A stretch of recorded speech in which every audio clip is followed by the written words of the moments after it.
My name is Kayla Webb, and I am a student co-director of the Freedom Project. As an organization, we work to preserve academic freedom and all which that entitles.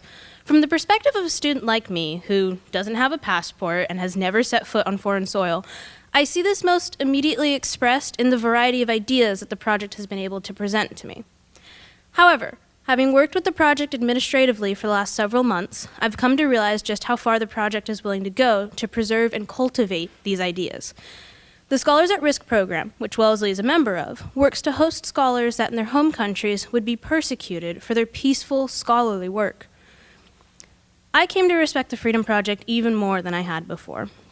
Because instead of just lamenting about the woes of global intolerance, our organization is actually doing something to promote freedom.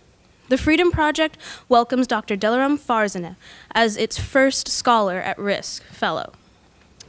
Dr. Delaram Farzaneh is a human rights scholar and lawyer who, before arriving to Wellesley College, was a scholar in residence at the Center for Human Rights and Global Justice at NYU School of Law. She received her bachelor's degree in law in Iran. After coming to the United States, she received her Master of Laws in Comparative Law and a second LLM and Doctor of Judicial Science in International Legal Studies. Passionate about the rule of law and human rights, particularly issues surrounding women's rights, she has numerous publications that analyze relative issues. Her groundbreaking book, Judgeships in Iran, Step Down, You Are a Woman, A Legal Analysis of International Human Rights, is a comprehensive critique of Iran's gender-based discrimination against women from the various perspectives of domestic and comparative law, Islamic jurisprudence, and international human rights laws within a historical context. So, without further ado, please help me in welcoming Dr. Farzaneh to speak with us about the freedoms of women in Iran.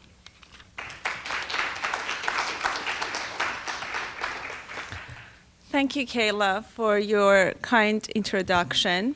I also would like to thank every one of you for being here today. I understand that it's after hours and you probably had a long day, but I really appreciate that you took your time and came here today to talk and to have a discussion about women's rights in Iran.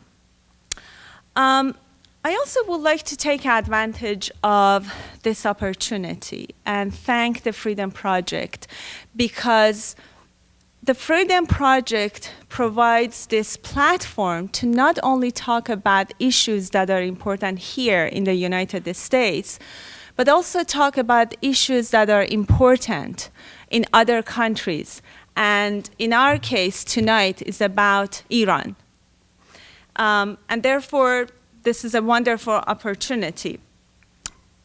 The topic of tonight's discussion, I would like to call it a discussion because I want to hear questions, hopefully at the end of the session, and have the discourse about these compelling issues, is discrimination against women in decision-making positions in Iran. As human rights violations in the world is increasing, the role of human rights defenders becomes significant and critical.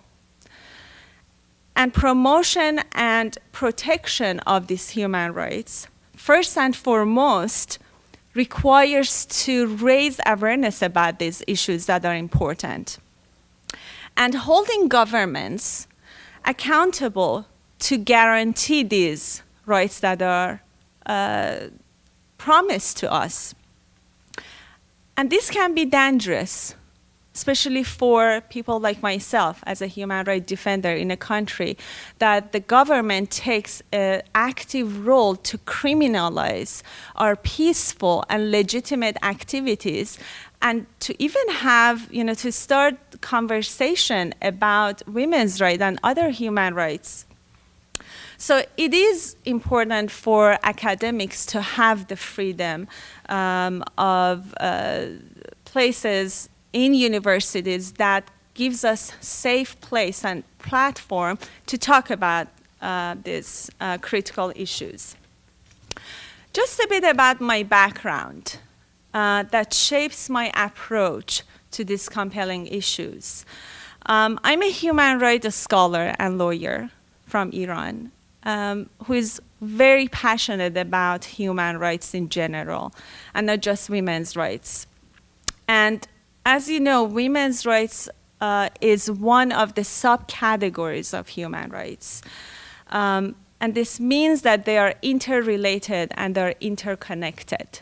We can't really separate women's rights from other human rights issues. And since I'm here at Wellesley, I'm sure that you have heard this very famous quote by Hillary Clinton in 1995 when she was at the United Nations for a Fourth World Conference on Women, when she said, "Human rights are women's rights, and women's rights are human rights." Now, the first question that you may ask yourself is that, okay, why should we talk about women in decision-making positions as the first topic to start this discourse? Especially in a country where there are many other human rights violations are taking place. And women's rights is not the only category that we have to be concerned about. Issues surrounding civil, political, social, and cultural rights. I have two important points that I want to address this issue, and it's that first and foremost, women consist half of the population in any society, and especially in Iran.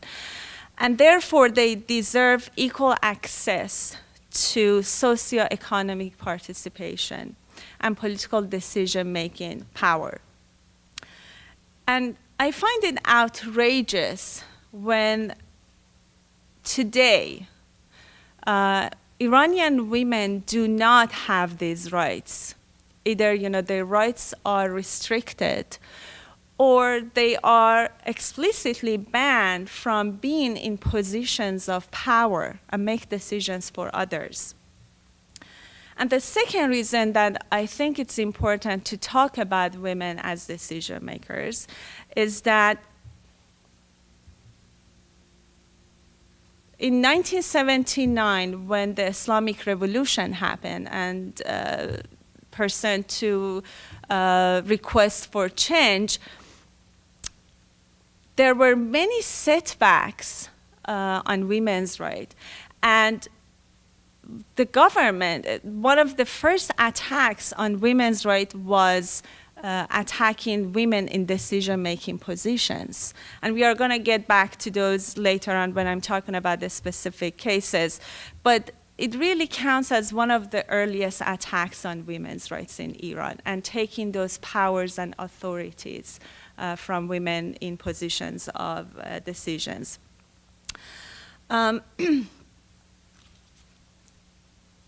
Also, it is important for you to know that when the Islamic Revolution was forming, by the leaders of the revolution, equal rights for women and men were promised. And it wasn't just something that it was implied.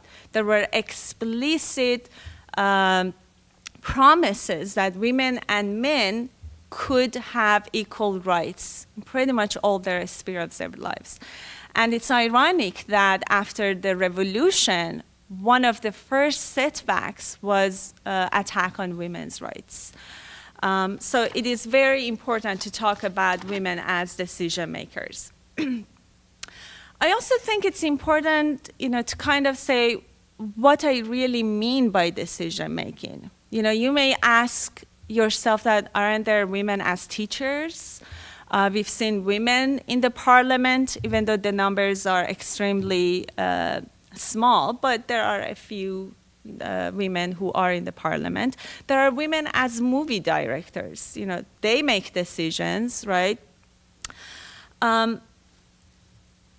What I mean by women as decision makers is to give that authority and power to make independent decisions without being supervised by men or their male counterparts. That's also binding on others, and they have to follow them. My emphasis is on women more as leaders than as followers. Yes, a teacher makes a decision in the classroom, but it is binding and limited to that specific classroom, to a very limited number of students. That does not apply to another classroom, let's say, in different part of the country.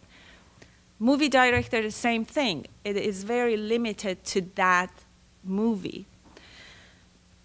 What I also want to emphasize that decision making is not included is having the title of these important positions that actually does not have the authority to give orders, or salary.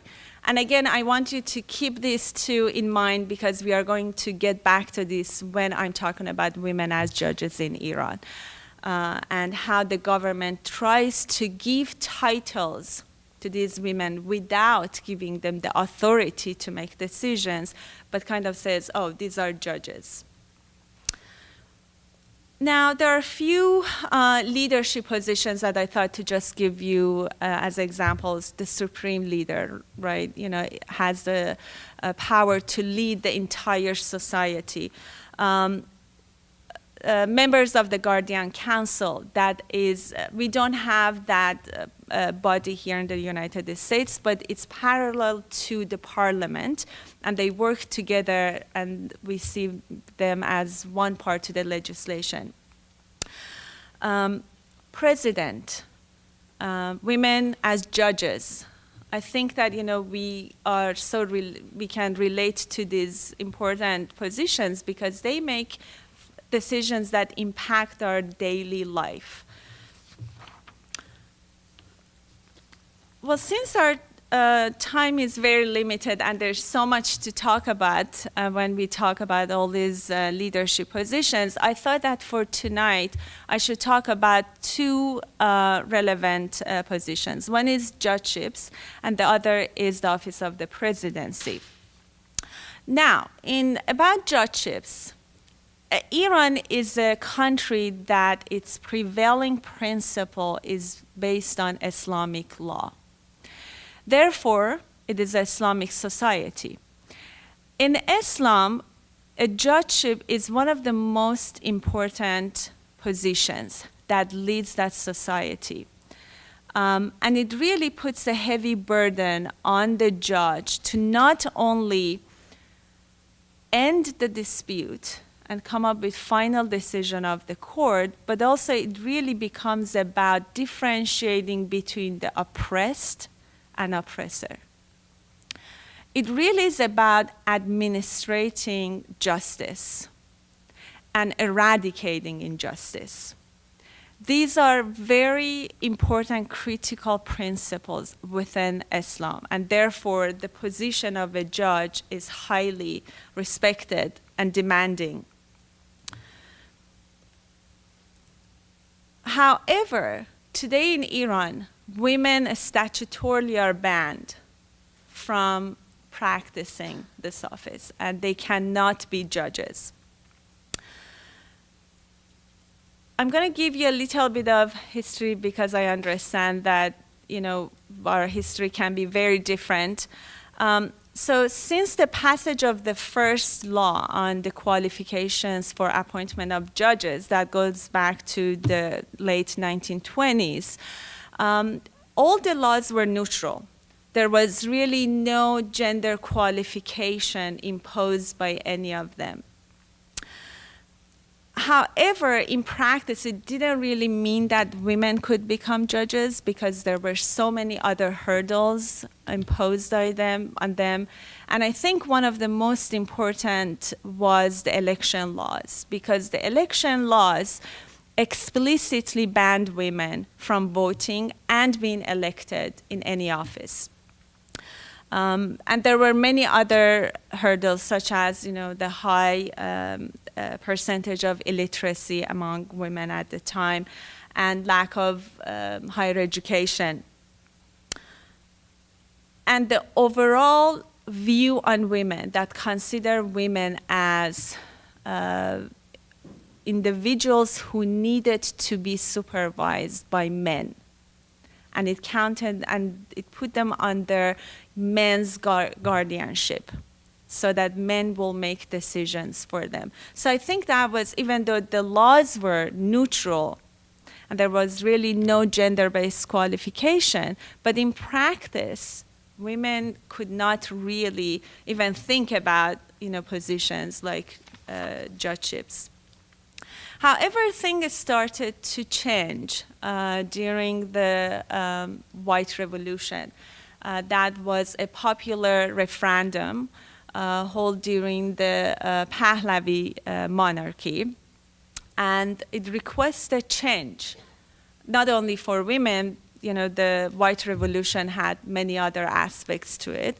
However, request to remove some of discriminatory practices against women was one of the principles under the White Revolution. And as a result of that, the gender qualification that was imposed by election laws were removed for the first time. And women got the right to vote in 1963.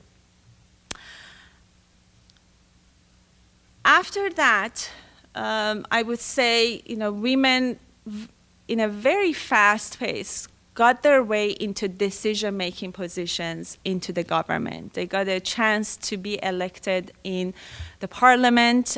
We had women as professors. We had women as ambassadors.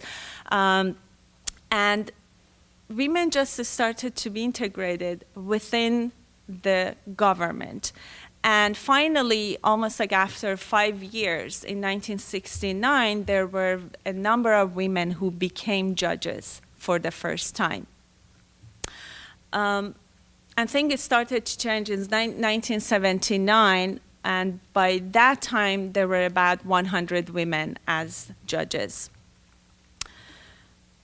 So when the Islamic Revolution happened in 79, it overthrew the Pahlavi monarchy and established its new government that was based on, again, Islamic jurisprudence and the principle of velayat faqih, meaning the guardianship of Islamic jurisprudence. And that was the beginning of Islamization of the country. And what happened as a result of that, all previously acquired rights were taken away from women because they were found un-Islamic.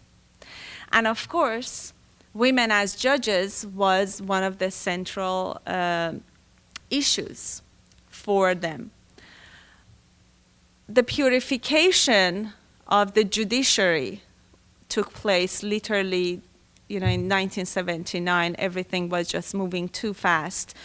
And they tried to pretty much get rid of all the judges that were appointed by the previous regime. And they were found unqualified for many reasons. For women, they were found unqualified because they failed to meet the new gender qualification. And they were found disqualified and demoted to administrative roles. So what's the justification?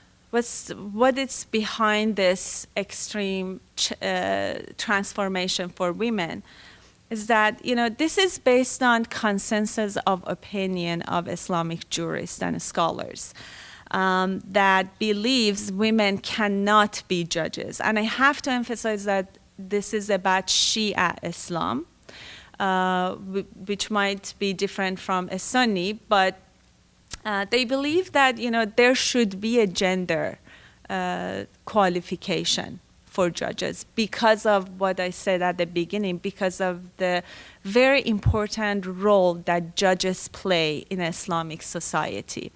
And women physically and psychologically are unable to take all this heavy duty and, make decisions for others. Therefore, they believe that women are the only part of the society, men are the only part of the society who can fulfill this very important responsibility.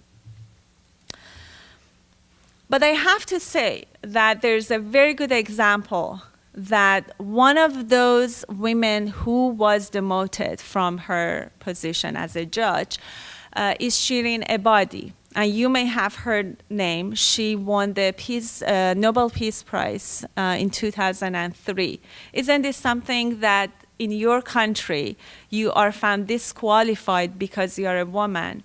But then she's so brilliant and amazing that she was, she's a Nobel Peace Prize winner. That kind of tells you that, how we as women are capable of doing everything and anything. But it's, how the patriarchal society wants us to be and dismantle us.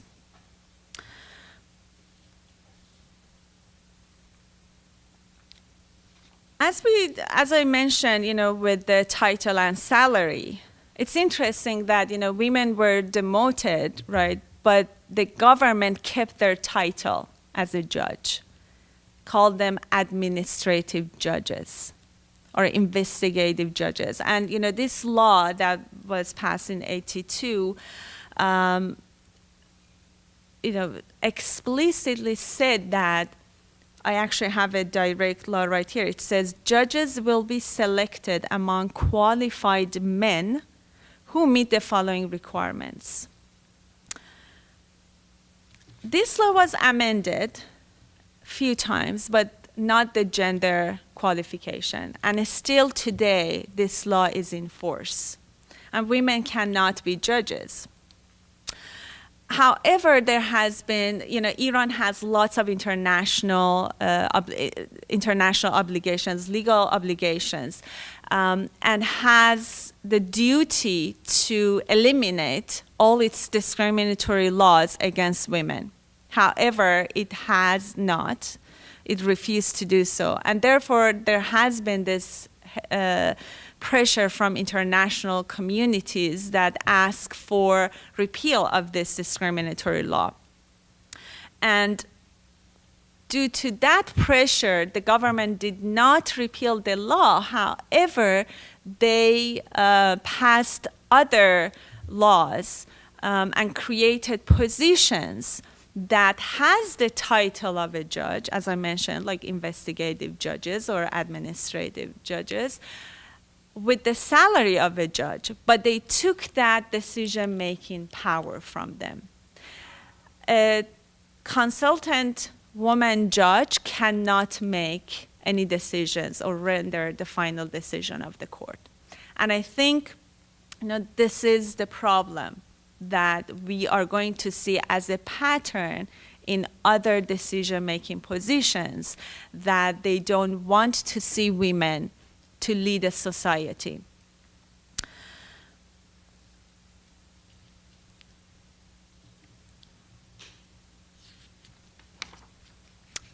Another position that I thought it's important to talk about, it's the office of the presidency.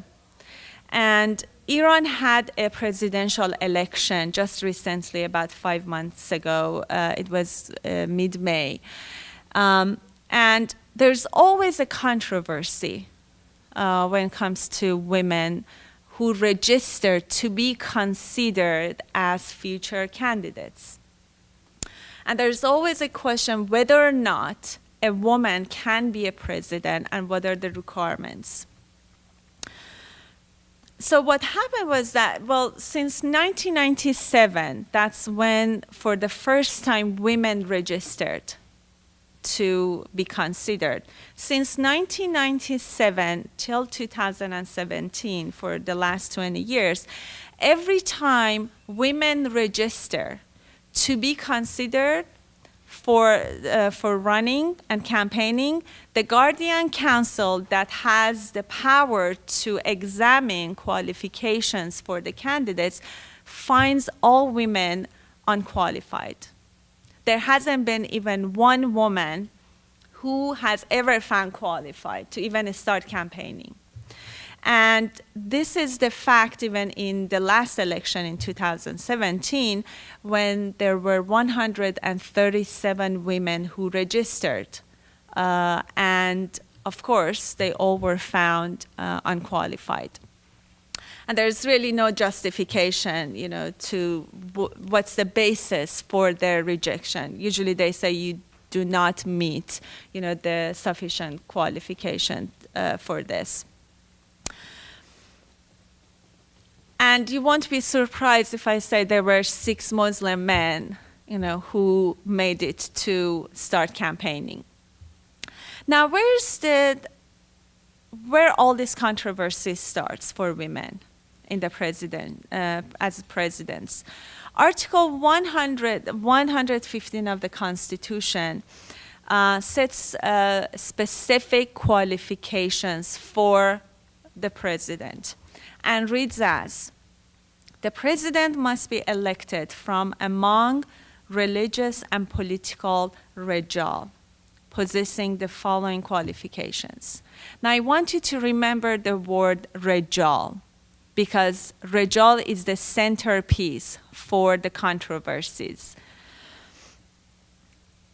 Rejal is an Arabic word meaning men. And Iran is a country that its official language is Farsi. That's a completely different and independent language from Arabic. So it is actually, to start, it is very interesting when the lawmaker pick a word that's its first and prevailing meaning is men in a country that everybody speaks Farsi, the official language is Farsi, to set the qualification for the second highest office in the land. So I found that part by itself very interesting. But rejal also means distinguished personality that is not commonly used in the country. So this is where the controversy is, because if rejal means men, that imposes a gender qualification for the office of the presidency. And again, it raises problem because Iran has many international obligations and should not use gender to set any laws. Under international human rights laws and principles, it is prohibited to apply somebody's gender. So when the Iranian government faces all these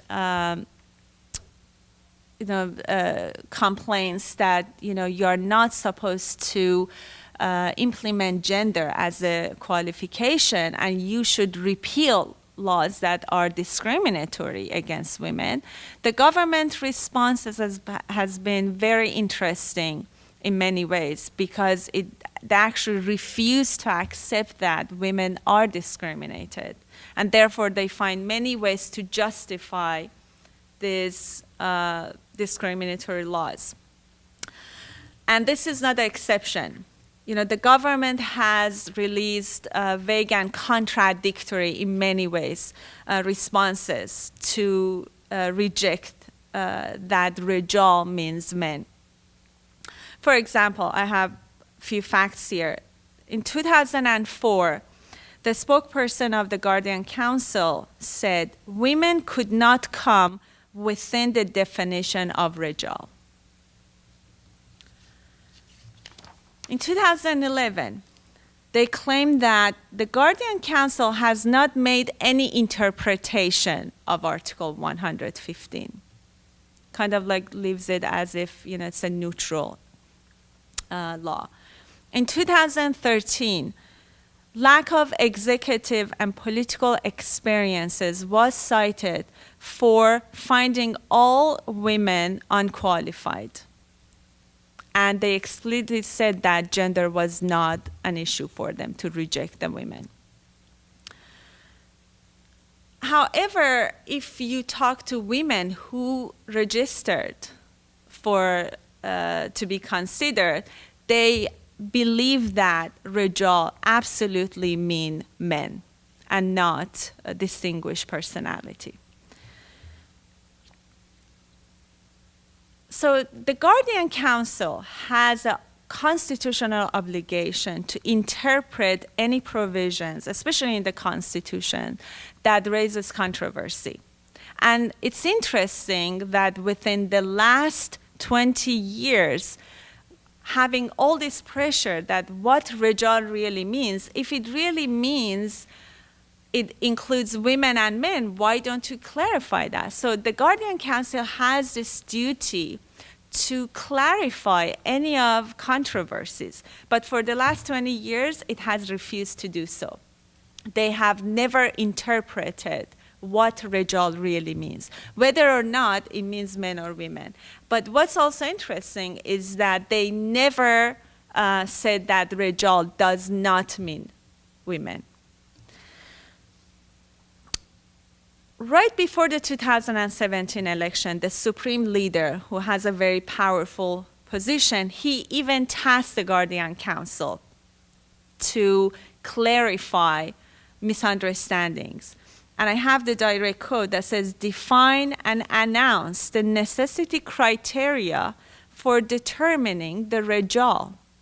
But again, it's kind of in a harmony with other patterns of the government when it comes to women, that the Guardian Council failed to fulfill this obligation, this constitutional obligation, in the midst of all this requests, and not just by international groups, but also within the country.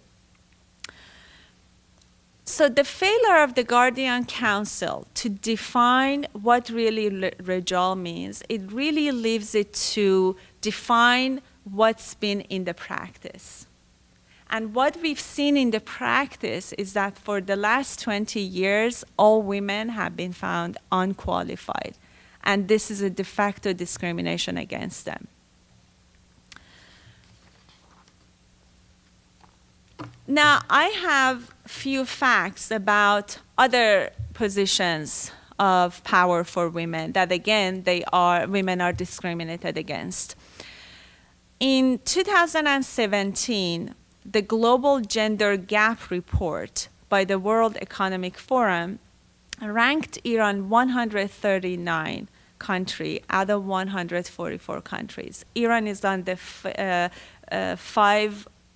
last 5 countries with a gender gap. That also includes gender equality and economic participation and political empowerment of women.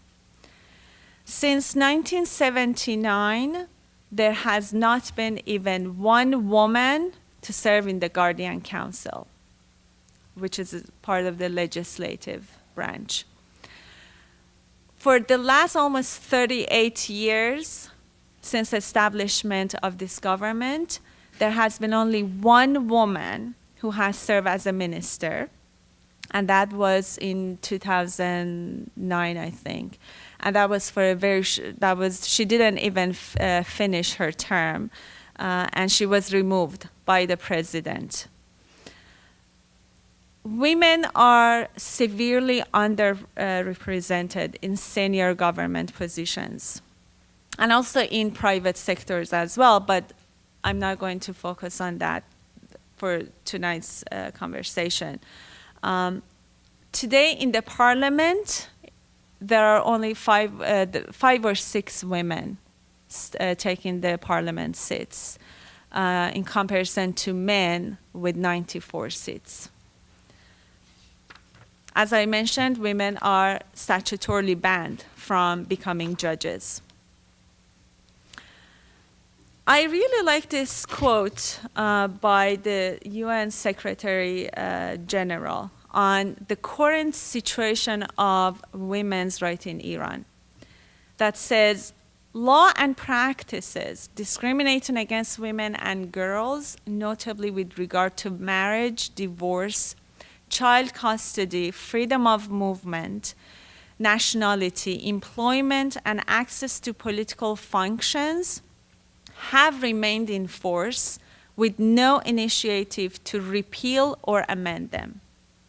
And the last part, I think it's really important because the government does not take any step to remove any discriminatory laws that is prohibited by international human rights laws and norms that Iran is party to and has a legal obligation to fulfill them. I'm not going to turn this session to an international law course and go into Iran's obligations on, under different treaties and bodies, but it is very critical to know that it is not just, something that it's forced. They have an obligation to eliminate as a first step, to eliminate and move on and take proactive roles to bring and implement laws that respects equal rights for women and men. Now, this is my final note for all of us, and also I see, very young women who are the, future of this country. You may ask yourself, what any of this has to do with me?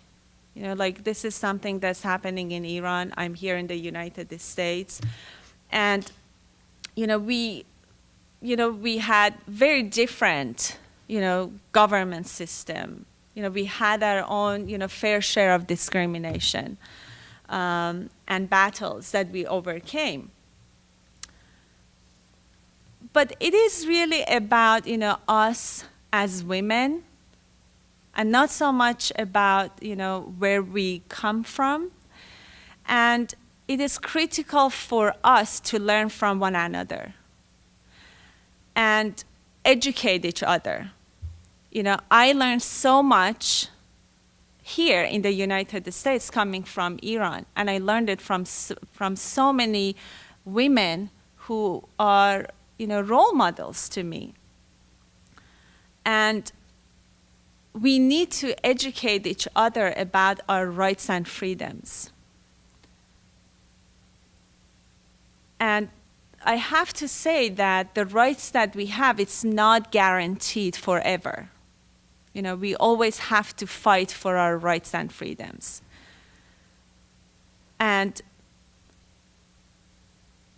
it is something, as I saw in the Iranian history, some of these rights were acquired, but they were lost soon after they were gained. And the fight is for all of us, in all generations. And it's about being courageous and raising awareness and requesting for discourse to talk about issues that are important for our rights and freedoms. I'm going to end my note with this quote that I really like by Coretta Scott King. Struggle is a never-ending process. Freedom is never really won. You earn it and win it in every generation. Thank you so much.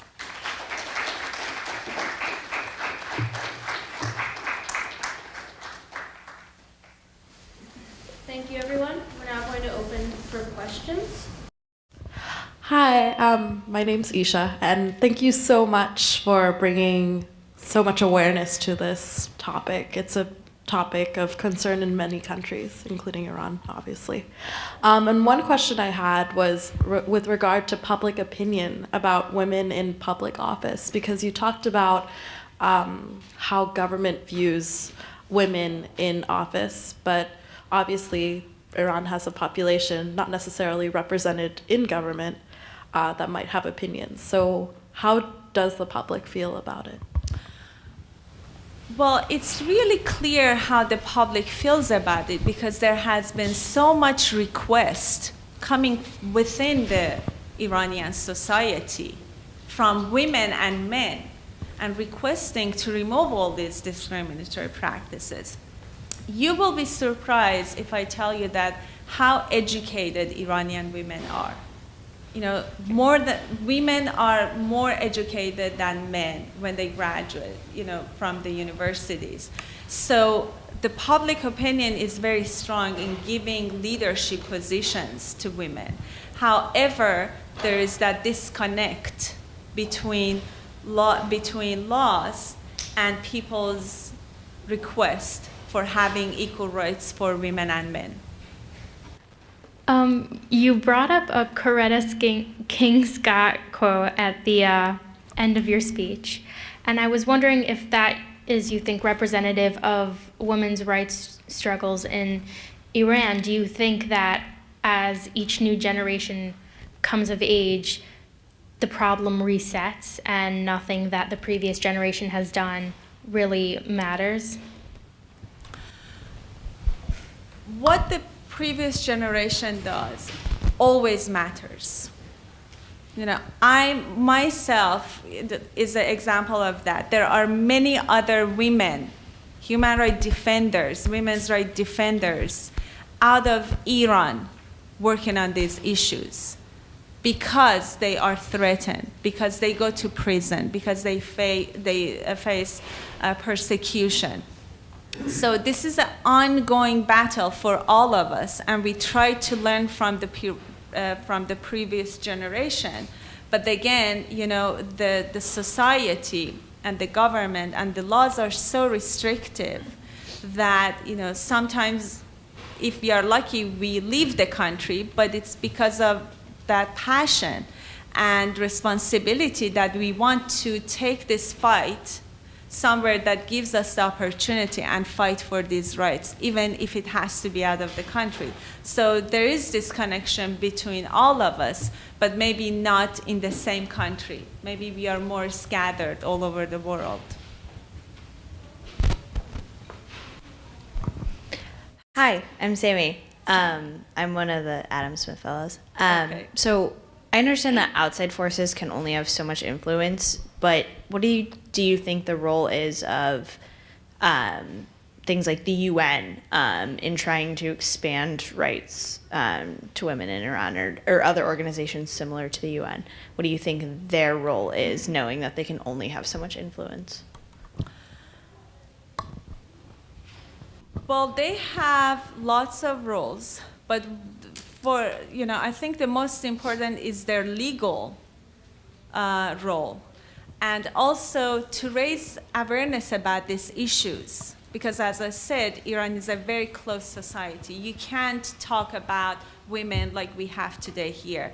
And actually, there are UN-related bodies that gives these opportunities to other civil societies that are outside country to, talk about this issue. So it plays a very important role in, facing issues surrounding women, and also human rights is, there are so many human rights violations as well. And again, Iran has many legal obligations that has to work with the United Nations bodies and mechanism to fulfill its obligations.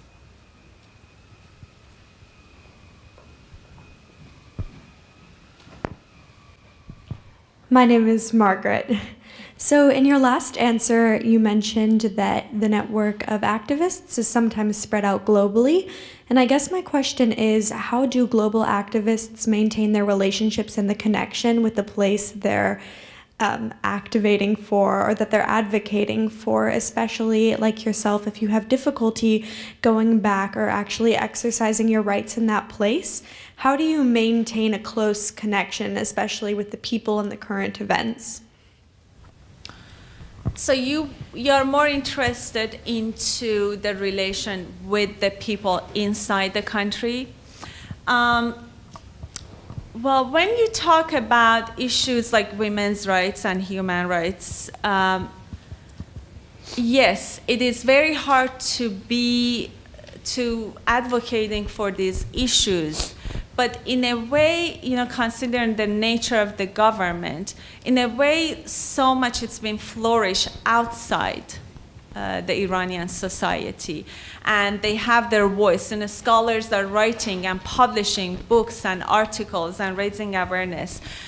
So it just, we just have to be more creative in finding ways to go around and reconnect to the people.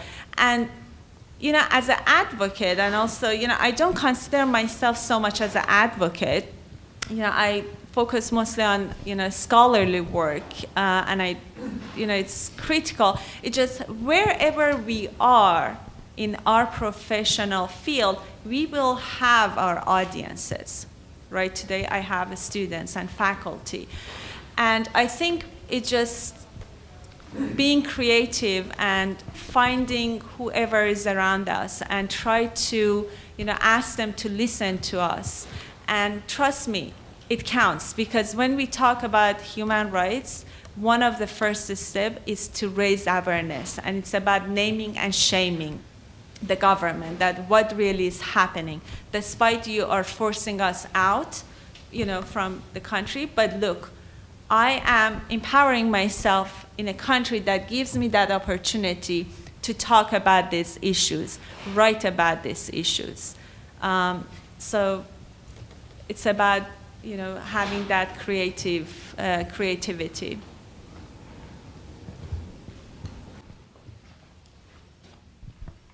Hi, my name is Christine. In your opinion, do you think Iranian women currently living within Iran hold enough power to bring about change in this respect, without, in a safe manner?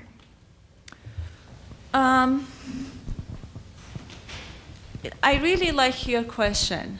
I think it's very important.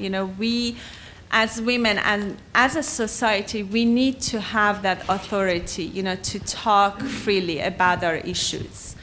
But I have to say that, in Iran today, or I would say like since 2009, things are extremely dangerous for women's rights advocates and human rights advocates to even talk about these issues. And the reason for that is that the judiciary, the government, took an active role to attack anybody who is talking about these issues and requesting, in our case, requesting equal rights for women and men. Or, there are feminists, there are women sitting in prison right now because they are feminist, because they were campaigning for equal rights for women and men. And the judiciary takes this, proactive role to charge them with one of the most serious crimes of national security for these matters. And so in a way, they take this role to criminalize these, peaceful and legitimate activities of human rights defender. And that's why at the beginning of my conversation, I said it is critical for human rights defender to be safe and not be persecuted or punished for their legitimate work. So to answer your question, I'm afraid that women do not have the power. There are women who are very resilient and they are very brave and are sitting in prisons because they empower themselves and they raise these critical issues, but look what happened to them. So it's, yes, in one hand it is about power, but it's also about, the society as well to give that opportunity for us to talk about important issues without being punished or, threatened or persecuted.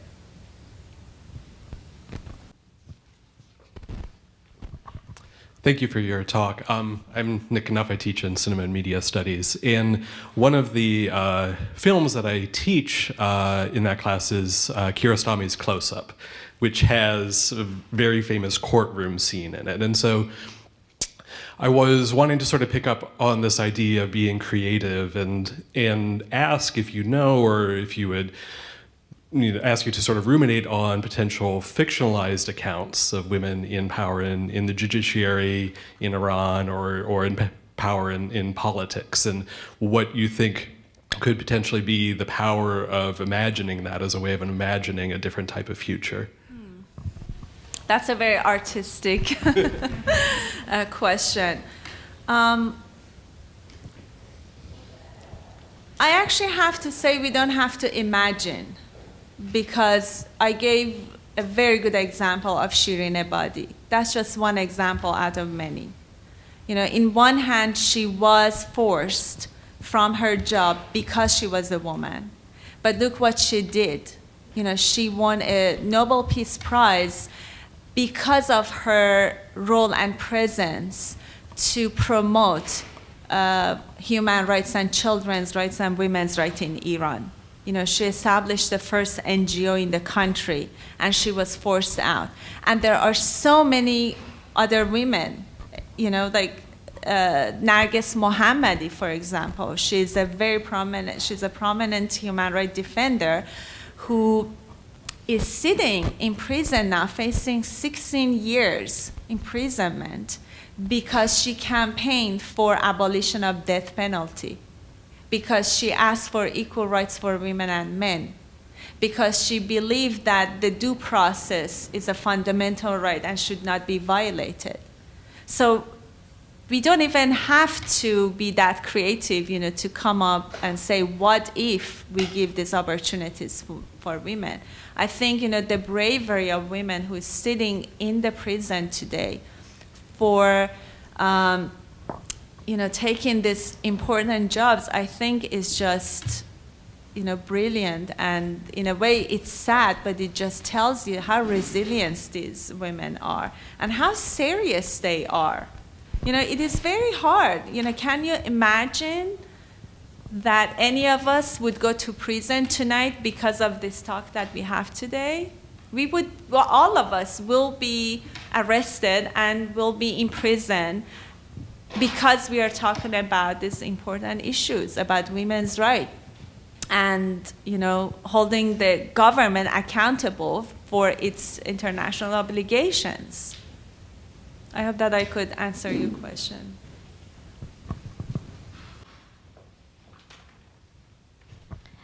Hi, my name is Sasha. Whoa. Sasha. Yeah. Okay. So you talked a lot about how difficult it is for women within the country to speak out and raise awareness and take action on these issues. So I was wondering where you see the most potential for change and progress on human rights, women's rights in Iran coming from. Is it from enforcement of these legal obligations from the international community? Is it from human rights defenders like yourself from the work that you do? So where is that potential? The potential is everywhere. And, I really believe that we can't separate women's rights from rest of the country, what's really happening. We can't say, let's eliminate all these, discriminatory laws, but let's violate due process rights. It doesn't happen that way. And unfortunately, Iran has many cases of violations when it comes to fundamental rights. I'm not just talking about, more progressive rights. I'm talking about very fundamental civil and political rights. Right to have a lawyer, right to have, about the charge that you're facing. So the potential is everywhere with all of us. I think we all have the responsibility. And when I say all, it's not just us as Iranians. I think the world, we really have to especially with international presence that we have today and this social media, I think we should really talk about things that are important in other parts of the world without judging them or attacking, each other, and say, look, this is happening in Iran, and I want to know why is it happening. And it just a very deep issue, and I can't really give you just one answer because there's just so many elements that are just broken within the system that all needs to be reformed. And we can't just focus on one area and say this needs to be reformed. So it is a very hard responsibility to do so.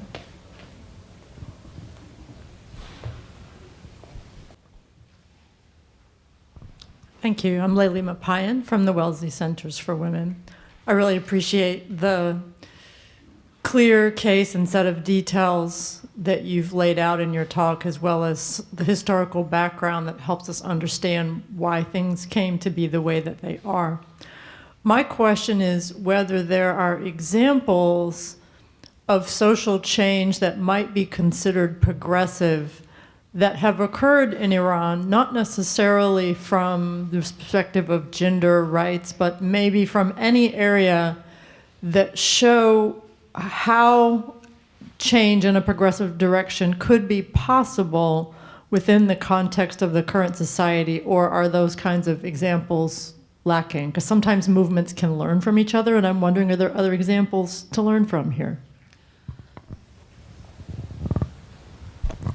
This is a very hard question to answer, and I'm sure when we talk about women's rights, it's not just one thing. It has to come within that generation, from within the system, and that's lacking. And it's not because of people; it's because of the way the system runs. There are so many movements, but they all are killed as soon as there is like a speculation of any movement. You have a woman who is campaigning. As soon as that starts, she's put in prison, facing 16 years, 20 years. Their families are being threatened. They're banned from leaving the country, right? And it happens to everybody. It happens, to people that they are in the universities. They want to learn about these issues. The next thing you know, they're gone. You don't see anybody in the classroom. I remember, she asked this question, where is she? I don't see her anymore. So it is extremely hard when you're in a country that the government is so involved in censorship and controlling and literally killing any groundbreaking movement. And that's why, so many of us who are lucky to be outside the country to talk about these issues, and we are flourishing outside Iran because this freedom is given to us. And we don't face any imprisonment or, being arrested. So it's just, I really can't answer that question, but I thought that, maybe I can explain why we don't see much of these strong movements. And the closest movement I can tell you is the 2009 presidential election. And look what happened. And that's actually when the human rights violations got to its peak, because there were so many people were just arrested without the due process. And that's when the Human Rights Council finally passed the resolution and adopted this resolution that created the position of the Special Rapporteur on the situation of human rights in Iran, so that he can investigate all these claims of human rights violations. And again, since then, the government has not cooperated with the Special Rapporteur to even let him to visit Iran. So it's just a very complicated, hard situation.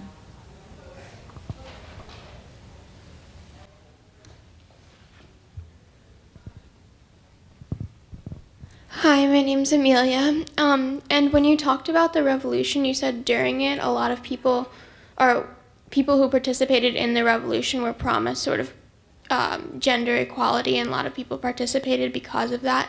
But then women participated because of that. But then afterwards, their rights were taken away.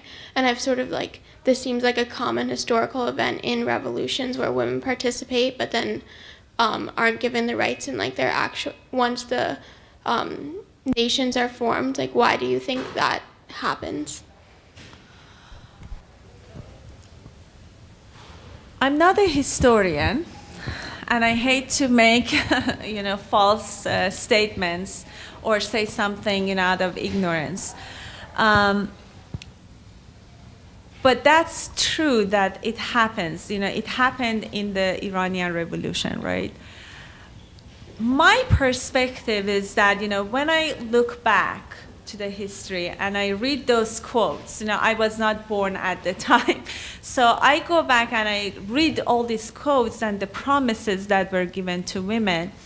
I found them more very general and very broad. And I think that's where the problem is, that we get lost in political rhetorics that, they use, and I think they use women as tools. So there's really no substance in their promise. When I go and read them, it says like equal rights for women and men. We are going to, what does that mean? I was so outraged that nobody asked from, for instance, Ayatollah Khomeini and other leaders who were claiming, so can you give us few examples? What do you mean by you are going to give us equal rights for women and men? What does that mean? And I think, as women, we should always keep, whoever is campaigning, and it's not just necessarily, a revolution. Every time there's a talk about women's rights or any kind of rights, I think we should really move beyond generalization and being satisfied by just being promised like one word that said, you're going to get this right according. We have to request for details. We have to say, what does that really mean? And I think that happened in Iran too, that I think, in the midst of all this revolution, there's so much happens in the country. The country turns into turmoil. When everything is just falling apart, people are fleeing, people are, coming in, and government just falling apart. People are emotional. You don't know what future stands for. So it's really a chaotic time, but I think, as responsible citizens, we have to ask our leaders that when you say, I will get an equal right, what do you mean? And this is, the part that he was saying, women and men get equal rights under Islam. And nobody really got into those details. And I think that really is something that we need to keep that in mind, so that next time when we get, people who are promising to us, to really ask them about these details and what they really mean.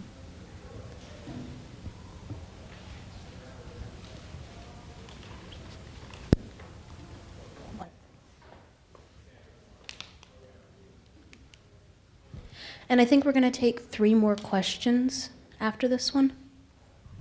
Hi, my name is Paige, and I have a couple questions. So the first question is, are there any NGOs that we can support that help women's rights in Iran? And the second question is, do you think that society, the government, and the patriarchal society will ever change its views towards women in Iran? Or do you think that the religious and cultural values are too embedded in society to make an actual change? Well, with regard to your question on NGOs, the government claims that there are NGOs, but there's really no NGO that, has this capacity to question these fundamental issues for women.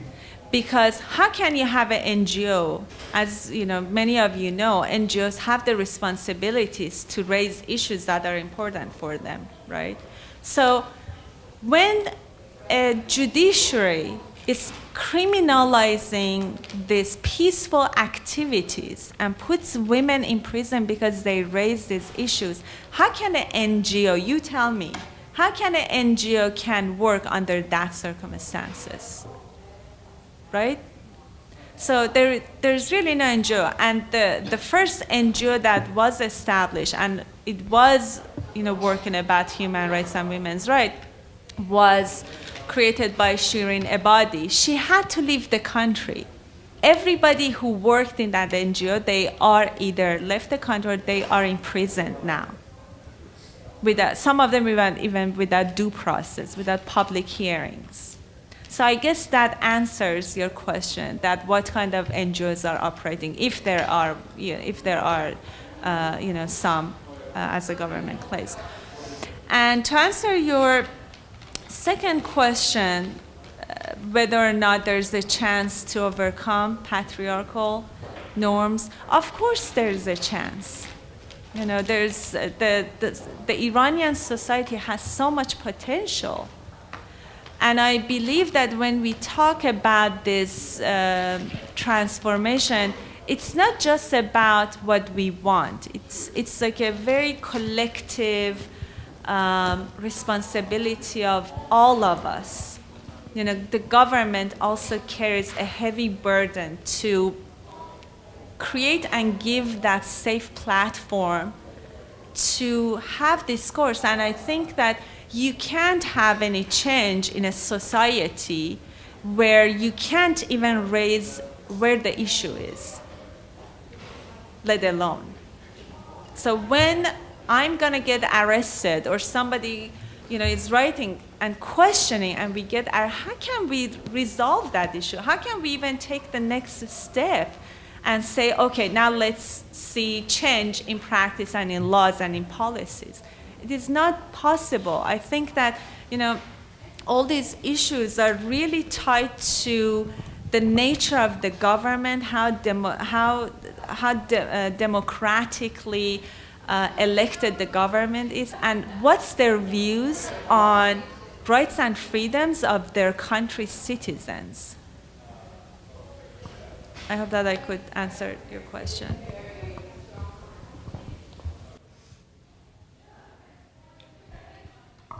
Hi, I'm Catherine Masson. I'm a professor in the French department. I've been listening mainly, and it seems like you are outside Iran, but every time you are asked a question about what we can do, it seems that your answer is, there is nothing we can do. It seems a very pessimistic view of your country, even though you said to somebody that, yes, there is things you can do, but after listening for 1 hour, more than that, it's kind of really depressing, thinking about those women who seems like enclosed. And I don't know when you left Iran. I don't know what do you do? What can you do? Because you are an intellectual, right. You have the freedom of speech. Then I would like to see, can you, before we end this lecture, give us some hope for those women? Because I think I'm going to go home and have a glass of wine to start with, because it's really depressing. Just because we are women here, we are whole women and studying and hoping to change the world at Wellesley College. Yes. And your message here tonight is just like, there is nothing we can do. I have to say but thank you so much for your question. I love your question. And you are not the first person who told me that this is depressing. Every time I talk about women's rights, it is depressing, but it's a fact. It is not something, it's not a story. These are facts. I'm sorry that, yes, these are very depressing, but I think that my duty is as a scholar to talk about that woman who's sitting in the prison today, and the right of her being with her children is taken away because of the purpose that I'm trying to share with all of you. it is sad, but we have to do it. Sometimes when you go through requests for change, it is not a interesting part. There are so many sad stories into it when we talk about human rights in general, but it is part of it. But I also have to say that my message today, for sure, it's not that we cannot do anything for women. And I'm sorry that if you kind of got that message from me, because that's not my message. Well, that's a different question. What can we do from me being the messenger, to say that we can't do anything? So just going back to your first question, if I'm here standing up and talking about this, I'm taking that responsibility. I'm a human rights defender who's working in exile because of that. Again, it is a sad story, but it's a fact, right? But I'm trying to focus on the productive and this golden opportunity that's given to me here, that I can safely talk about these issues without being arrested. But I think a better question is that, these are, factual-based knowledge that we have. The better question is, what can we do? Your second question, what is my suggestion? The suggestion is I really believe as an individual, and I've seen that with other women rights defenders who have to leave Iran, that we really have the responsibility to raise this awareness and talk about these issues. Even though we all paid very high price for it, but the burden is on our shoulder to talk about this and say, look, this is what's happening in Iran. I'm actually happy that I'm sure you know what's happening in Iran, but not maybe to this detail. Iran, it's been on the news. It's all about nuclear deal. Nobody talks about human rights violations unless you're, the lawyer or working in those areas. You know what's really happening. But these are truth, and nobody talks about it. And I think that's a depressing part, that you are dealing with a country that this is really happening, and nobody talks about it. Unless she's from Iran or. So I think that this is a good accomplishment for me as an individual to talk about all of you, and I'm sure you will talk about this with other colleagues. And I'm sorry, sometimes when it comes to compelling issues, we cannot have a fast and quick response and fixing answer to that. This has been going on for the last 38 years, and maybe even the last century in Iran, because of the transformation that we've been going. And it might be a long way to the victory, but that's something that just may not happen so quick. And there's a process that we have to go through. And I think taking even one step counts when we face this very tough situation.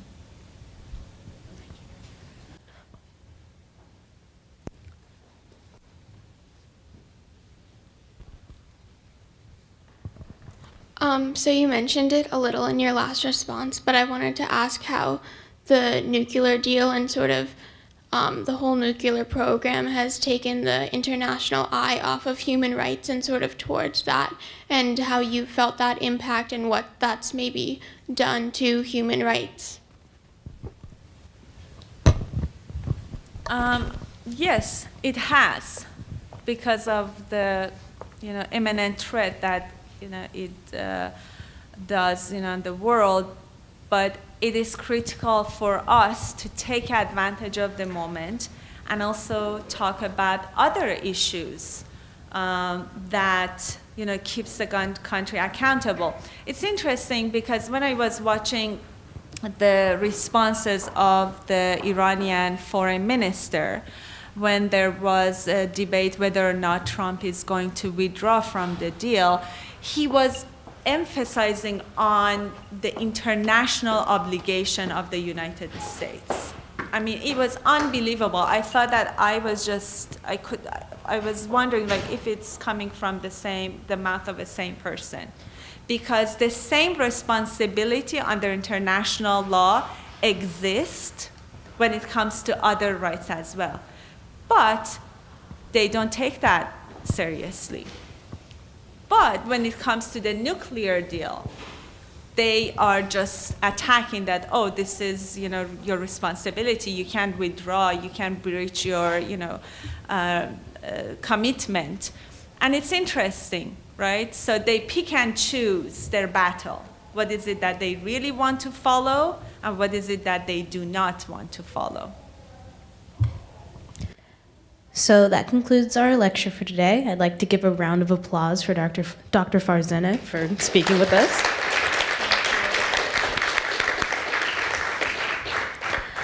On your way out, feel free to take some food. Also, if you are an Adam Smith Fellow, please also sign in on this laptop so that we know you've been here.